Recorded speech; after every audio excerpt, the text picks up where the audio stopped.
Welcome to Eyes on the Game Sports Radio. I'm so excited to have welterweight fighter Randy Brown joining me on the line right now. How are you doing? I'm very good. And yourself? I'm doing great. So I know you fought this weekend, and I know the fight did not go as you expected or as you would like. I was wondering, how are you feeling now that a few days has passed? I'm feeling really good. I'm a little disappointed, but it's part of the game, and I understand my mistakes, and everything happens for a reason. So, this is one of those things where I'm grateful for because I think I needed that. I needed that, and now I'll be back better than ever because I know that I'm a better fighter, and I've learned. And that's the important thing. So. Yes, and it's very important to learn from your mistakes, but what did you learn from it? Mainly just stick to the game plan. We had a game plan going in, but I kind of strayed away from it. Right after the first round, and it's because he was supposed to be this terror wrestler, I'm a striker, so the game plan was to keep it on the feet as much as possible. But when we clinched initially, I didn't get that feel from him, and I have teammates that are like, and my brother that I live with, Andre Harrison, Mhm. those guys are top level wrestlers, man. And the feel that I get from them, I didn't get that feel from him initially. So Yeah. that's why I was confident, So when I turned to him and I pushed him against the cage, and I basically let him know, like, I'm in there and I'm gonna be there. I'm gonna be in here with you, and I'm gonna take you down, And I guess that's where I went wrong. I should have stuck to my game plan. I should have broke off and kept striking, and put him away, get the KO. But next time. Yeah, and there will be a next time very soon. But what will you work on now? I mean, as far as when you go back to the drawing board, is it more of your ground game? You know what? I wouldn't. I'm a creature, opportunistic creature. It's just kind of like I just kind of just go for things, and it's not a matter of what I need to work on. Obviously, I'm going to go back to the drawing board and work on everything, you know. But I do need to just assess some things, off my back because Hmm. a lot of times I've never really been grinded out in a fight before. I've never been put on my back, and Yeah. held down the way he kind of held me down. So yeah, I just gonna go over, working off things off my back and being able to get up and just work on those things. But it's again, I just didn't stick to the game plan, and it cost me. Now, like you mentioned, Michael wanted to take the fight to the ground. You wanted to keep it standing. But at what point during the fight did you think that you started to have trouble? At no point I really felt it was, it was. I messed up at points where there was a point where we had a weird scramble. I dropped him with a hook, and when he bounced up, when he was getting up, I didn't. There was a moment you have to make these split decisions in there, Mhm. and these things. It's going. It's 100 miles per hour, and you have to make the decisions fast. And I didn't want to get disqualified by kicking him in the head, so I kicked him in the chest, But Yeah. when I watched the tape, I should have kicked him in the head because he was up. He was just really crouched. Hmm. And that I was thinking about that, and he caught my leg, and then he took me down, and then that's where it went wrong in the first round. Second round is where I thought I was going to be able to lock on the guillotine. I should have just sprawled again. I shoulda, coulda, woulda. I should have sprawled. I should have moved out the way. But I opted to hold on to his neck because I thought I had the opportunity, to choke him out. But he kind of didn't put me down the way I thought he would, and he kind of just shook me off, and and he ended up on top. Now, what did your coaches say to you after? We spoke about basically, again, sticking to the game plan. They understand. I'm young. I'm very young in the sport. I have a bright 25. future. Hmm. I know where I'm headed. And they know where I'm headed. The people know where I'm headed. It's just one of those things, man, where stupid mistakes and just inexperience. My inexperience kind of showed there, and I'll be back. I'll definitely be back. Now, speaking of being very new, well, you just made your UFC debut against Matt Dwyer, who you did beat on January 30th, and that was only a few months ago. So, yeah, with experience, I know for you and seeing other fighters who have, progressed in this sport, I know things will get better. But is there an opponent that you're kind of targeting next, or is it just anyone that the UFC would want for you? Right now, I'm in no position, to say who I want to fight next. Had I won, I definitely would have had someone, in mind. But again, you gotta earn certain things, and right now it's up to them. Whoever they put in front of me, I'll establish my position, and then I'll start calling some names. But for now, whoever they give me, I just need to go in there and prove a point, and I'll be back, and I'll be back stronger and better than ever. So it doesn't matter against who. Now, Randy, like I just said, your debut of the UFC was on January 30th, and you were discovered on Looking for a Fight, Dana White and the UFC show. What was that experience like for you? It was cool. It was cool. It made me like I got so much attention, right away. So it was kind of like whoa. But again, I'm that guy that's super nonchalant about things, and I don't really let pressure or anything like that get to me. So it was cool. It was cool. But how has your life changed since debuting in the UFC? I get a lot of followers on Twitter and Instagram and Yeah. all that stuff. But other than that, everything's pretty much the same. Everything. I'm getting ready to. I'm just getting ready to train and get ready to the next fights and stuff like that. Nothing really changed.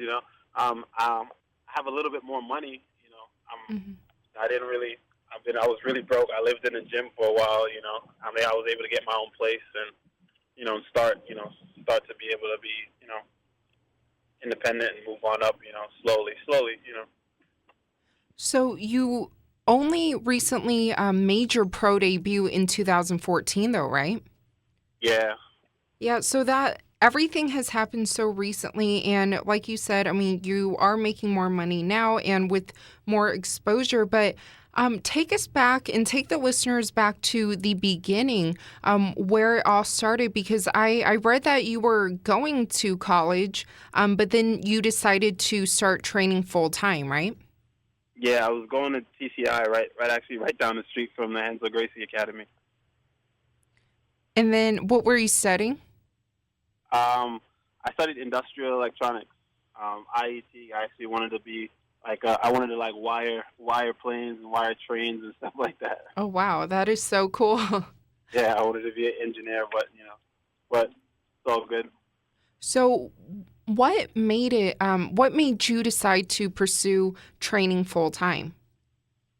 Oh man, I already was in love with fighting. I just kind of went to school. When I went to school, it wasn't for the right reasons of because I really wanted to do those things. You know what I mean? It was Mhm. just to make my family happy. They see me pursuing fighting, and they were like, everyone is in my family. Most of them, they have great jobs and everything. It's like you come to America in my family or in my culture. You come to America and you're supposed to work and get to live the American dream or whatever. But I didn't see that. I actually wanted to pursue my dream. And going to school and working for somebody for the rest of my life, that wasn't really my dream. I didn't really have a passion for industrial electronics. I just thought it was cool. Like, all right, let me just do that. You know.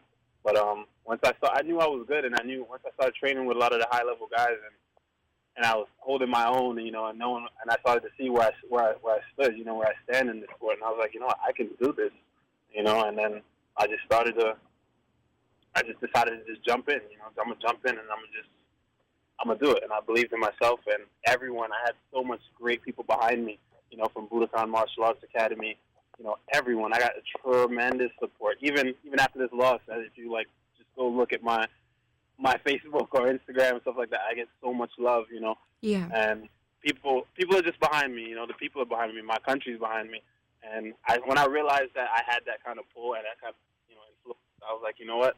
I can really do something with this, and I'm talented, and everyone realized it, everyone saw that, and I decided to run with it. I decided to run with it. Now, did you expect all this to happen this soon? To be honest, no, not this soon, but I did. I knew that I would be in the UFC, and I knew I would be successful in the UFC, and I still know, so. Now, Randy, in one of your interviews, you stated that Anderson Silva is one of your idols. Have you ever met him? I met him once. I met him once when I was an amateur, actually.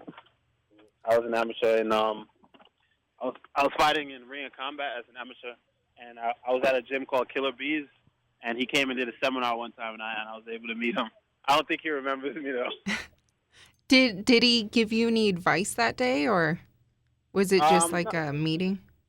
He came by. He told a few jokes, and he showed some stand-up techniques. He showed his infamous front teep, that he did to Vitor Belfort, and yeah, that's pretty much it. It wasn't very long, He didn't stay very long, but it was cool. Now, on your Instagram, though, I see you recently post a magazine. You're on the magazine or newspaper cover, saying that your whole country is behind you. Do you want to elaborate a bit more on that for the listeners and what statement, I guess, you're hoping to make for your country? The Gleaner is basically one of the biggest magazines in Jamaica, one of the biggest newspaper outlets in Jamaica. And, they actually, I was featured on it. I was on the front page of the sports section, and, everyone that just showed me that, I'm the first Jamaican, that kind of the first Jamaican to represent Jamaica the way I do, I'm trying to get more Jamaicans involved in our sport, And, that's great. They recognize that, and they just got behind me, man. They got behind me right away, and Jamaicans always support their athletes, and yeah, it's one of those things that I was just extremely proud about, Yeah. So will you be traveling to Jamaica soon? Yeah, I'm actually leaving on Sunday. I landed today, actually. I just landed back from Florida today, and on Sunday I'm heading out to Jamaica. I'm going to meet with I bring Osava Powell, Usain Bolt, and those guys. I'm going to get to train with them for a little bit, and going to be out there hanging out. I might do a seminar, I believe, and then I'll be out there for a little bit, and meeting with everyone else. I think I hear you outside, right, with cars. I'm walking in. I'm about to go eat dinner, actually. So I'm walking into it. So I'm sorry. Awesome. And also, Randy, so your nickname is Rude Boy. How did you get that nickname? Who gave it to you? Rude Boy is more of a cultural thing. Like in Jamaica, everyone thinks that I got it from Rihanna or something like that. Something weird like that. But Rihanna actually got it from Jamaica. It's a cultural thing. It's more of a cultural thing than anything else. It's a little bit difficult to go into, but complicated. And lastly, so obviously everyone knows and everybody has been talking about the UFC 196, Nate Diaz and Conor McGregor, and their welterweight debut fight for Conor. What are your thoughts on him? I think Conor McGregor is a great martial artist, and I think that again, you win some, you lose some, and I think that he brought his country up the same way I'm trying to look to do in my country, and I think he's a great fighter, man. I just think he's great, and I think he's great for the sport. I think he's great for us as martial artists, and I admire him a lot, actually. Besides all the stuff that he talks, like the nonsense, sometimes he talks a lot of nonsense. He might take it overboard a little bit, but great martial artist. He's well-rounded, and I admire that. I admire him. He was gracious in defeat. And I just admire him a lot. I think he's a great martial artist. Well, now that they're having their rematch at UFC 200, and they are in your division now, the welterweight division, where do you see the rematch going? A rematch with Nate. Yes. Yeah. Honestly, I think that I don't know. I thought Conor McGregor was winning that entire fight until he got caught. You know, he got tired and he got caught, and then when you're rocked like that, and then someone like Nate Diaz is on top of you, you're probably gonna get choked out. But I think that this time around, I think Conor will get it done. And I'm not speaking only from a fan, perspective. Just like as a fighter, as a martial artist, I think that he's a better fighter. And once again, Randy, thank you so much for your time and congratulations on all your success so far. Where can the listeners and the followers follow you on social media? Everyone can follow me on Twitter at touchandgo_. That's touch, the letter N, G-O _. Same thing for Instagram. I'm mostly on Instagram, more active there. You can add me on Facebook, Randy Brown. I accept everybody. Just stay tuned and trust me. I promise I'll be back. I'll definitely be back. It's just a little bump in the road, but I'll definitely be back. Sounds great. Well, thank you once again for your time and enjoy Jamaica. Thank you very much. I will. Thank you. All right. Thanks for having me.